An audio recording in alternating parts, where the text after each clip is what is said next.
Hey guys, it's been a while, but I figured I would go ahead and do a Fallout 4 countdown video for you guys. And today, I would like to go over some of what I think are the best non-DLC guns and weapons in this game.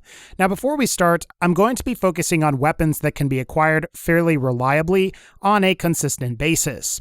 This includes things like unique and non-unique weapons, but doesn't include certain legendary variants like the explosive minigun. While the explosive minigun is awesome, it's not something that can be acquired relatively quickly like a unique weapon or just a generic non-unique weapon. However, without further ado, these will be the top 10 best guns and weapons in Fallout 4 that don't require DLC, starting now. Number 10. Pikmin's Blade. When it comes to base game melee weapons, Pikmin's Blade is probably one of the better weapons you can get.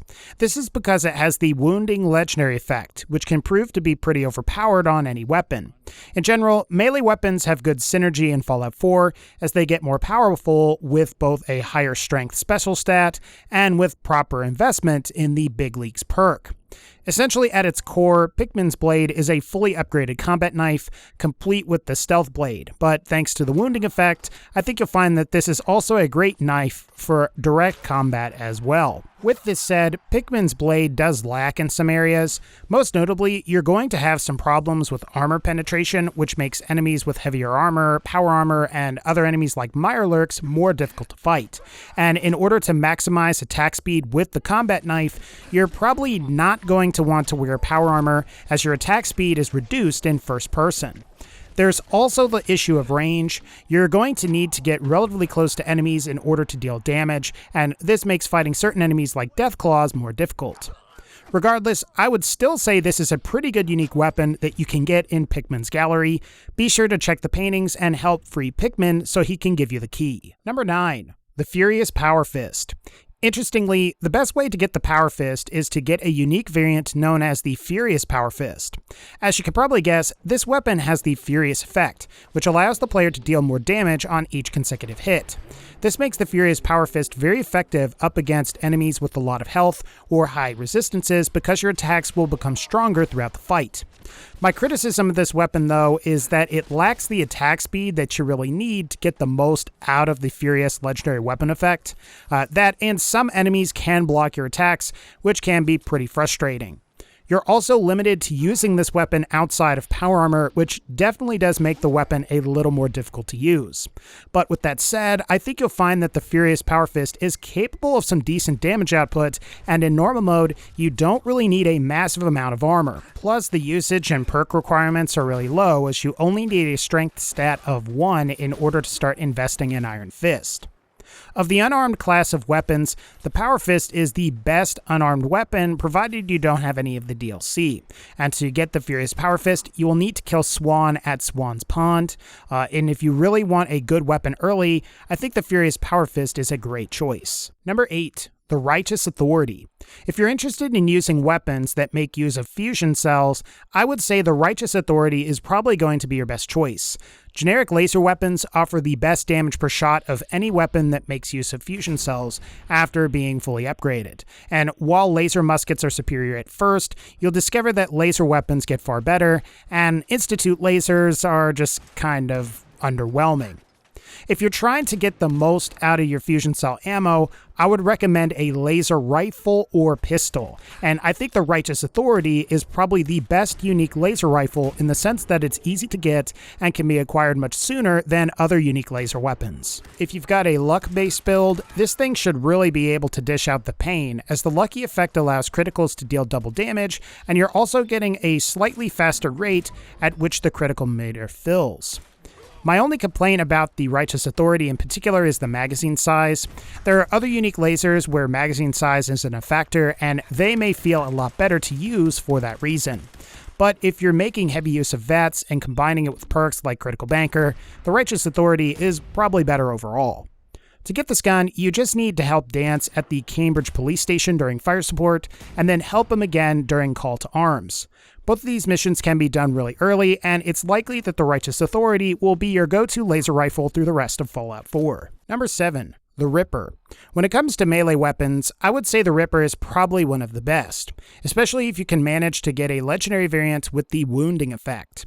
Not only would the effects of the wounding effect stack, but you're getting a very fast attack speed with the Ripper, so it's likely that any other legendary effect that benefits from faster attack speed would be great on the Ripper as well.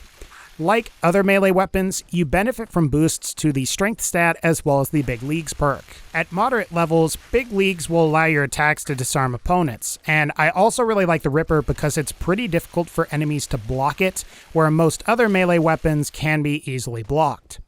If you plan on using the Ripper, I recommend using it with the extended grip. That way you can take advantage of the bleed damage the extended grip offers, further increasing your DPS with the weapon.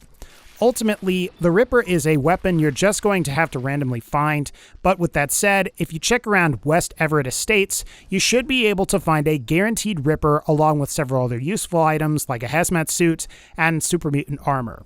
Plus, this area also has missile launchers and other quality weapons. Number 6. The Deliverer. So the Deliverer is a weapon that you can get during one of the railroad missions called Tradecraft. It's a unique pistol that uses 10mm ammo and has the VATS Enhanced Legendary Weapon effect, which improves your hit chance in VATS while also reducing your action point cost. Out of all of the weapons that can use 10mm ammo, the Deliverer deals the most damage, and while it can't be modified into an automatic weapon, I don't think you're really going to need it. This would be a great weapon for both stealth builds as well as for people that like to use VATS a lot. The 10mm ammo that the Deliverer uses is also fairly cheap and relatively lightweight if you ever decide to play in survival mode. So this also makes the Deliverer a very economical choice for survival difficulty if you plan on attempting it. And while it might suck that you can't get this to be automatic like you can with the standard 10mm pistol, in the long run, I don't think it's going to matter. And overall, the Deliverer is a great gun for all difficulties and is highly recommended for pistol users. Number 5. Plasma weapons. This should be fairly obvious, but plasma weapons in Fallout 4 are actually pretty awesome and very versatile. In my opinion, the most ideal barrel is the sniper barrel, as it allows the plasma rifle or pistol to achieve the greatest damage per shot possible with plasma cartridges.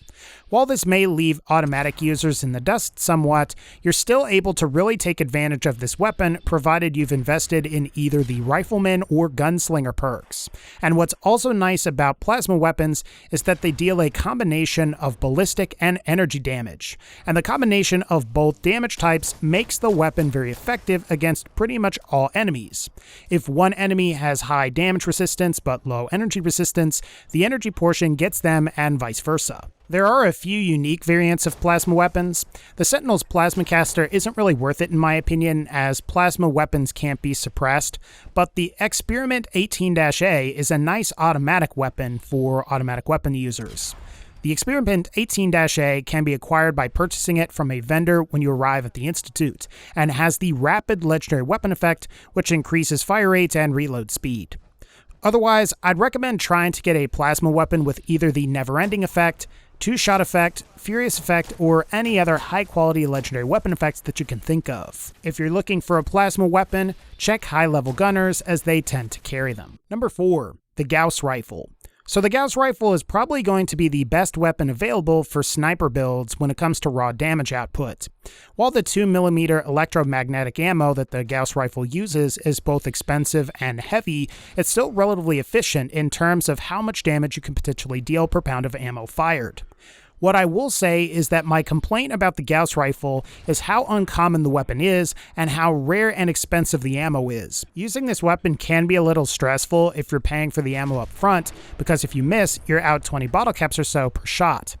Even still, with the instigating effect and the proper perks, the Gauss Rifle is a near guaranteed kill provided you score a headshot on an enemy from a hidden position.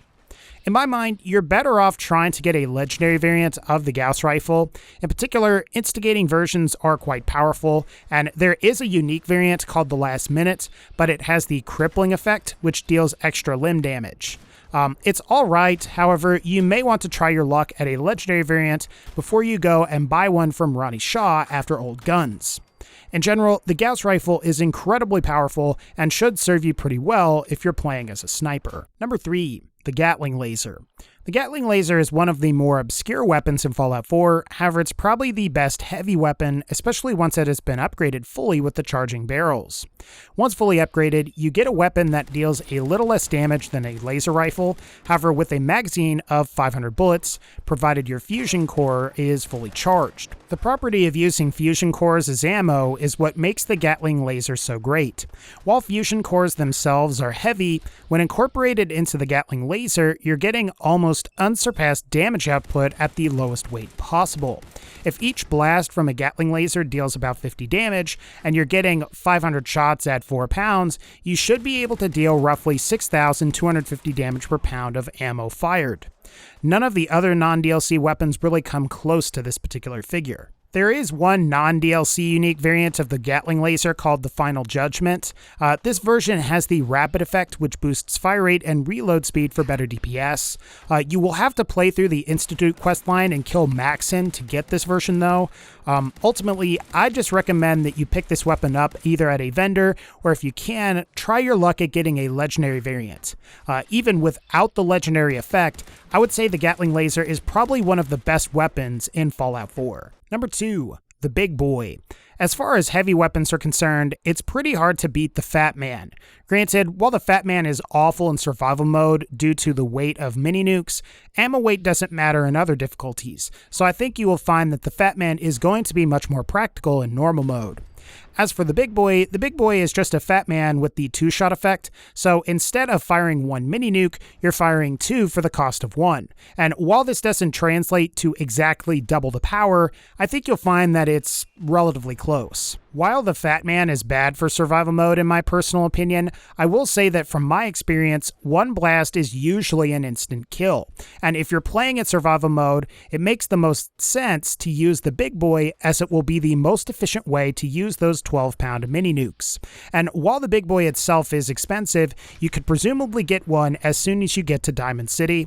All you should have to do is talk to Arturo, and you can just buy one from him. Now, before we go over the number 1 entry on this countdown, I'd like to go over an honorable mention, the Spray and Pray. While I will personally admit that I don't like this weapon, there are many of you that do like it and think it's pretty great. I have to admit that it is nice in the sense that it's an explosive weapon that you can get really easily just by purchasing it from Cricket. And having the synergy with Commando and the Demolition Expert perk makes this gun a heck of a lot stronger. My main issue with this gun is that it's based off of the submachine gun in Fallout 4, and if you really start to look at the base stats of that gun, you'll start to realize that the submachine gun itself, not necessarily the Spray and Pray, is pretty awful. The submachine gun has about identical fire rate and damage to an automatic pipe pistol or rifle, with significantly overall more weight. You're also required to use 45 caliber ammo, which weighs more than twice as much as 38 caliber ammo and costs almost 3 times as much. And the only real advantage that the submachine gun has over pipe weapons is larger magazine size. However, I consider heavier and more expensive ammo that deals the same amount of damage too detrimental to be practical for me to use. Even still, the ease of access is commendable, and that is why this gun is an honorable mention. And finally, number 1, the Overseer's Guardian. The Overseer's Guardian is pretty great for a couple of reasons. Obviously, the legendary effect on this gun is the 2-shot effect, which doubles projectile count for further boosted damage. However, the less obvious thing is that the Overseer's Guardian is based on the combat rifle, which before any DLC was probably the best and most flexible rifle in Fallout 4. This thing can come in automatic or semi-automatic, and if you're a rifleman user, the Overseer's Guardian and the combat rifle can be modified to accept 38, 45, and 308 calibers. Combat rifles provide the second highest damage per shot with 38 caliber bullets, however they provide the best damage per shot with both 45 and 308 caliber bullets before any DLC. So if you're really concerned about getting the best out of your ammo, the Overseer's Guardian and the combat rifle by extension is a fantastic choice. I would say the best part about the Overseer's Guardian is that you can simply buy it from Alexis Combs in Vault 81. And while it may be a little expensive to acquire early on, you can use this gun for a variety of roles due to its flexibility. And because of the 2-shot effect, you're getting far above average damage with this gun. But alright guys, I think that's going to wrap up this particular video. Let me know in the comments what you think the best non-DLC gun or weapon is, and as always, like this video if you liked it, click the bell to join the notification squad, and as always, take care, and I'll see you all next time.